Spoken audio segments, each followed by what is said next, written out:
I know that you guys just wrapped up your season and you're a senior. Can you just, reflecting back on all 4 years you've had here as a Wave, what does this program mean to you? What does Pepperdine basketball mean to you? Being plugged in to this culture out of high school, coming to this program and being here for 4 years, it's been kind of like surreal, I'd say.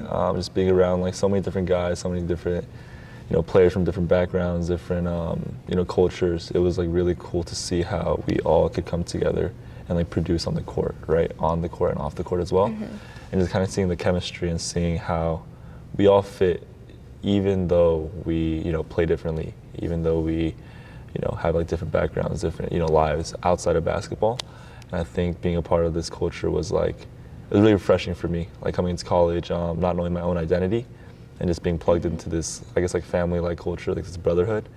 It was a lot of fun, and it means a lot. And I think this is something I'll take for the rest of my life, and like a time that I'll look back on when I'm like older. So yeah. Well said. And you didn't have a traditional way of joining the basketball team. I think I read after high school you had some D3 offers, but you chose to play for Pepperdine, and instead of getting an offer, you emailed Coach Romar some film. Like, can you just tell me about that process and how you ended up joining the team? Yeah, of course. So out of high school, I wasn't like heavily recruited. I didn't really do like summer circuits or like AAU that you may be familiar with. So it was just like high school ball, right? And we would just go to showcases. So I wasn't really like heavily like recruited and things like that. I was like a name that was like out in my community. So I had like a couple of D3 offers, but I didn't have like a D2 or D1 offer. So my thing was, as a walk-on, you have to get admitted to the school academically first. So during one of the, the like Malibu reception days where all acceptance students come out and like Waves check the Weekend. campus. Waves Weekend, exactly, yeah. So I was here with my parents, and then we were like, touring the campus, checking out like all the parts of, like Firestone and stuff, and they're like, dude, there has to be like a basketball office here. So why don't you go check it out? Like, you already sent them emails. I sent like 50 emails to like different coaches. So I was like, no, I can't. Like, I was like really scared. I was like a little nervous. Like, I already emailed them. They didn't get back to me. Like, what even is the possibility of like someone being up there, right? And like they're gonna like turn me down or something like that. But reluctantly, I did go up, and I met Coach Implement, and this is when before Romar came in. Okay. So this was like the previous head staff. So that staff was the people that I like mass emailed, and they didn't get back to me. But I was able to talk to Coach Imp, and he was like, "Oh, like all the guys are here doing summer session." So that was like the month of May, and during the month of June, my mom and we ended up driving here from Arcadia twice a week just to play open runs with them and just kind of get to know the guys, like play 5-on-5s. And I think like the guys were like, hey, this dude is like not that bad, and we can put him on the team. So yeah, and then that's when Coach invited me to come out to like, there's July summer session. So for the month of June, I was here like unofficially doing that. And month of July, that's when I came in and started like working out with the team, like taking classes with the team. So that was like a whole new experience, and like throughout the middle of that session, that's when Coach told me that I was like on the team. So it was like a thing where like I could have gone D3 and probably play a lot more, and I guess like get a lot of more experience of like playing time on the court versus like going to D1 or like try D1, right? Just try out and see if I make it. If I do make it, I make it. If I don't, I don't. So I think at that point in my life, I was really willing to take that sacrifice and take that risk, and like, if that was the end of basketball for me, I think that was like, wow, like, okay, that's cool. But like being a part of this culture and being so much more, and like, I guess like falling back in love with the game. Right. That's when I really knew like, wow, this is like, awesome. And I like don't regret that decision at all. So. Totally. Do you think that being, a walk-on has kind of given you a chip on your shoulder or made you want to work harder? How has that kind of affected your style of play, if it has? Yeah. I think like, of course, I think it would be very worrying if a walk-on didn't have a chip on his shoulder, because it's like you have nothing to lose type of thing, right? You come onto a program with no guaranteed minutes, no guaranteed, like time on the court, no guarantee, practice time even, right?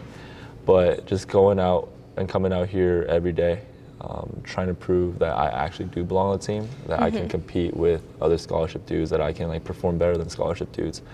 And it was like a thing where like I never saw myself like lower than the rest of the players. Right.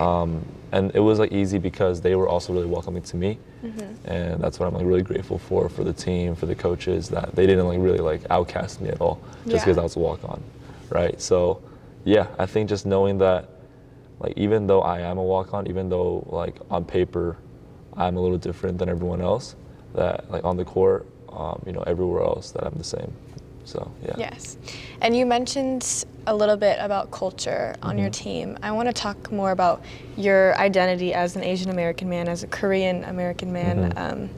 You know, there's less than 1% of Asian student athletes in America. So what does it kind of mean to you to, you know, be a part of that 1% and represent such an underrepresented group? I think it's so humbling. I think I would have never thought that if someone told me when I was in middle school that I would play D1, like Division I basketball, I would never believe them. Just because, you know, like Asian Americans and being a Korean American, I guess that's like not a really heavy, like sports in general is not a heavy topic that a lot of Asian parents talk about, right? But being Asian American, kind of being, like specifically Korean American, kind of being like a trailblazer for future generations and trying to like, because I've met like a lot of, you know, Korean American hoopers in high school and middle school who love the game, right? Right. But kind of fall out of it just because like they're not too heavily involved because of the parents, or they don't feel like they're good enough to be, you know, within the scope of basketball or even sports in general. So kind of being able to be, I guess, like a beacon, like humbly speaking, like, wow, like people can look up to me in a sense that if like he can do it, I can do it too. Because which I believe is completely true. Like I'm not like, you know, the most athletic guy or, you know, the tallest or the fastest or the strongest. So I just, as long as I'm able to kind of just shed light on like Asian Americans still being able to, you know, perform at a high level, even for one person, I think that's when I've like done my job. And that's what I've like always wanted to do since like high school. Even though I was like the most heavily recruited, I wanted to kind of, in a sense, like show like my peers and my younger like brothers and sisters that like we can do it too. So I think that's like one thing that I'll take to heart. Yeah, totally. I mean, I can attest to that, you know, being Asian American myself. I find that in a lot of Asian families, it's very academically focused. Would you say that was the case for you? Did you feel like any sort of pressure? Or were your parents, for the most part, maybe supportive of your desire to play Division I basketball? Yeah, I think my parents were so supportive of me, whatever I chose.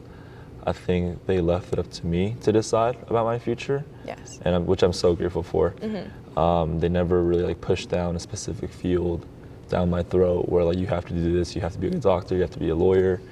And I mean, those are all like occupations that I did consider, like going into college.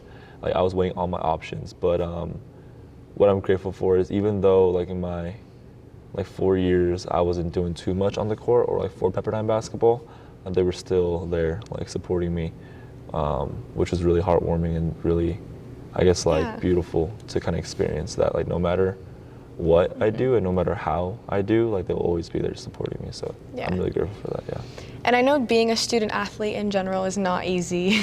You know, you're always on the road, or you're tired from practice, and you have a pretty tedious major, I'd say, business admin. So how do you balance, you know, social life, sleep, school? How do you balance being a student athlete? What were your biggest challenges? I think the biggest challenge like freshman year was like knowing the sacrifice that I was making by being a student athlete. Like I knew what was like, you know, expected of me, knew what was expected of me as a student, as an athlete, as a friend as well. So like knowing that and being able to balance all of that, and sometimes and some days like making the sacrifice to, you know, prioritize the other over another. So like, and just knowing that, and that like basketball takes up a lot of time. And I believe that the academics is very important as well. So having to balance that on the road, on the court, off the court, I think that was the biggest challenge, like time management. But I think after like, you know, the first or second year, it's like kind of like it's routine. and then you kind of figure out your own, method of trying to get all your work done, trying to, meet all your friends, and trying to like perform well in practice too. So I think that was the biggest challenge, but I'm just grateful that I had the, right resources and help along my side, my people, like my coaches who were able to help me like and guide me through everything. So yeah. It seems like you have a great support system based on all the home games I've worked. Yeah. Especially on your senior night, I think you had the biggest crowd there.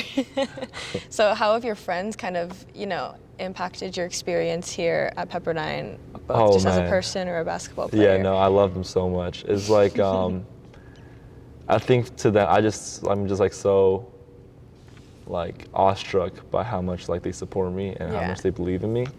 And just like seeing them like supporting me at every game, even when they don't have to. I don't like ask them to come out to the games. Like they're always there, just kind of screaming. And it's always like, even if I'm not playing, it's always like really nice to see. And they're always, so loving, so caring for me, and I'm so grateful for that. And even for my family too, who come to a lot of the games. It's such like an experience seeing like all my loved ones like on the stands, like supporting like the team. So, yeah. Really. Yeah. And now I want to talk a little bit about your past teammates. Okay. Kessler Edwards, killing it in the NBA with the Brooklyn Nets. We also have Colby Ross playing in the Czech Republic professionally. What is it like seeing, teammates that you've spent every day grinding with, just like killing it in the professional sports world? No, I'm a fan. I'm a huge fan of both of them. They're crazy. Like even like the fact that I was able to play with them on the court and like practice with them, and like seeing them excel, on a bigger, stage. Overseas or even in, within the U.S. and seeing them do so well is so like nice to see because they're amazing guys. They deserve everything that comes their way, and it's just awesome for Pepperdine. I think just like leaving that legacy of like even Colby, he being such a highly doubted player who's broken so many records at Pepperdine, broken so many records, and even on the NCAA D1 level. And just seeing him do so well and deserve everything that comes his way. So I think that's awesome. And seeing Kessler, I think we've always known that Kessler was going to be like amazing. So with him, like, it's no surprise. And just like his hard work paying off is amazing. So I'm like really proud of them. So yeah. How can you tell me basketball has helped you in other areas of your life? I think just athletics in general is more of a soft skill improvement. I think it's really easy, or it's very like common if you like put on a resume like all the hard skills, like you've done this, your GPA is this, you've landed this internship, you've done this prior experience. But I think being a part of a sports team, being a part of an organized sports organization, that really teaches you to manage your time. I would say that's one thing that I've learned a lot. I guess and just like kind of being respectful of what needs to be done. I think work ethic is big, and just knowing like your responsibilities as well. So I think alongside that and working together as a team as well. I'd say also like working under pressure. Yeah, I would say that's big too. Like being in moments where pressure can't, overcome your state of mind. Yeah. And having multiple moments of that throughout the year, I think it really trains you to be more composed and be more poised under those circumstances. So yeah, I think those are one of the biggest things that I've taken away from my 4 years of basketball at Pepperdine. Before we go into rapid fire questions, I wanted to talk to you about TikTok and your rise in TikTok fame. How many followers do you have right now? I think around 260,000. Do you remember your first TikTok that went viral? I do. Or like, I do remember the first one. There were like a couple ones that I did with my sister, like early on, like during early quarantine, that I did like okay. And I think the one video that really did the numbers was the one when I did with my team. It was with, like Wex. Who was it? Like Juke, Is it the one Kessler, and that got like 1 million? Yeah, something like that. So I think that really like, put the account out there. And for me, I don't think TikTok was just more like, I think that was a big part of it, like trying to like, gain as many followers, but it was just like a lot of fun just making videos, like during a time when like we didn't have much to do. Like we were on campus by ourselves, Yeah. right? So just like calling up the guys after we eat, like let's make some video. It was really kind of fun. It's like a team bonding. Yeah, it was like experience. team bonding, and like everyone, Yeah. like I guess like the attention, like was a big plus for like a lot of the guys, so they really enjoyed it as well. And so yeah, I think that's like the biggest thing. Well, last year the NCAA passed the NIL law where you can now profit off your name, image, and likeliness. So have you ever taken advantage of that opportunity with TikTok or with any other social media platforms? Yeah, I think I have a couple times, just like through separate like brands or like third-party sources who like reached out to me to like film something. I for remember them. I saw a video of you and your dad cooking Yeah, something. yeah. That was what, like one of the things that I'm talking about. Yeah. That was like a really cool experience because I love that they like invited my dad as well. I think he's such a big part of who I've become. So like being able to like showcase our relationship was really cool. Yeah, and I'd like never been a part of that whole like realm of like social media, like content creation, but kind of just for a second, just being a part of that, I think it was like really eye-opening to see like the different elements of like careers and different elements of how like the media is Totally. produced, right? So I think that was really cool, and it was like a really cool experience for me, and I'm really appreciative of that. Yeah. Yeah. Going back to your parents, were they born in America? Were they raised in Korea? They were born and raised in Korea. They were, okay. And they came to America when my sister and I were born. Wow, So, okay. yeah. So how has having like immigrant parents impacted your life? My parents also came, Yeah, from yeah. the Philippines, and they didn't come over to America until my sister and I were like at least like 10 years old. Yeah, so, yeah. I can speak on my experiences, but how do you think that's impacted you, if it has? I think just like one thing that I've always overlooked when I was younger, now that I take more into consideration, is how much of a sacrifice that was for them. Kind of leaving everything behind, back in Korea, like their friends, their family, even like their careers behind, just to give, my sister and I a better opportunity for success, right? Right. For education, for, even like sports. That's something that I'll never take for granted. I think just like knowing that and knowing what they've put into like my life is something that I'll always, feel burdened by, I think, at the end of the day, and feel the need to kind of repay them and like compensate for everything they've done for me. But yeah, I think what I've learned most coming from a family from immigrant parents is just their ideals and their values and morals. And I align very deeply with them as well. I think my parents have done a really good job of kind of instilling a sense of, identity and who I am, who we are as, a family. So I'm really, I think I want to live by that, for a very, very long time. Yeah, that's really cool. I can 100% relate to that. Yeah. And I'm sure you've made your parents very proud. So for the next stage in Yoon's life, what's next for you? What do you see next in your life? I think outside of basketball, I do want to get into like product development and business development within like the sports industry. And I think the best way to do that is to kind of tap into the professional industry of sports or basketball, more specifically, by being like a player or being more involved in that scene. So I would say, like, if the door or opportunity opens up for me to play overseas somewhere, like preferably Korea, I would love to do that. That would be awesome. Yeah. But I think just anything that'll, kind of like, push me towards, where I want to be in the future, which is like business development and product management, things like that. Awesome. Well, I can't wait to see where life takes you. Are you ready for some rapid fire? Yeah, okay. I guess I will. All right. If you could have any superpower, what would it be? Ooh. Can I pick two? No. Teleportation. Okay. Who's the GOAT of basketball? MJ. You're on your way to a really important basketball game. What's the song that you're listening to? This is rapid. That's not rapid answers. The most important. It could be an artist if you artist? don't. Okay. I'll go with J. Cole. J. Cole. Okay. Who's the funniest person on your team? Oh, they're all funny. I think Max Lewis. He's just a goofy guy. He's a funny guy. Yeah. If you were stranded on an island and you could only have one teammate with you, who would you choose? I'll pick Majuk. Why Majuk? I don't know. I think I always have a good time with Juke, and even if we're gonna die on a stranded island, it'd be cool, you know, dying, having fun, laughing. Okay, if you won the lottery tomorrow, what's the first thing you would do? I'm saving it, or like putting it somewhere, you know, give it to my parents or something. Yeah. Okay, let me rephrase then. What would be your first like big purchase? Purchase? Ooh. I think like a house for like my family, a house for my mom. Do you dad, know where? probably. I think preferably like SoCal.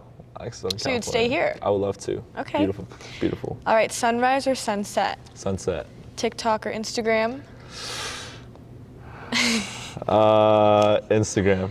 Okay, dogs or cats? Dogs. All right, well that's all for today, so thank you so much, Jay. Thank you for having me.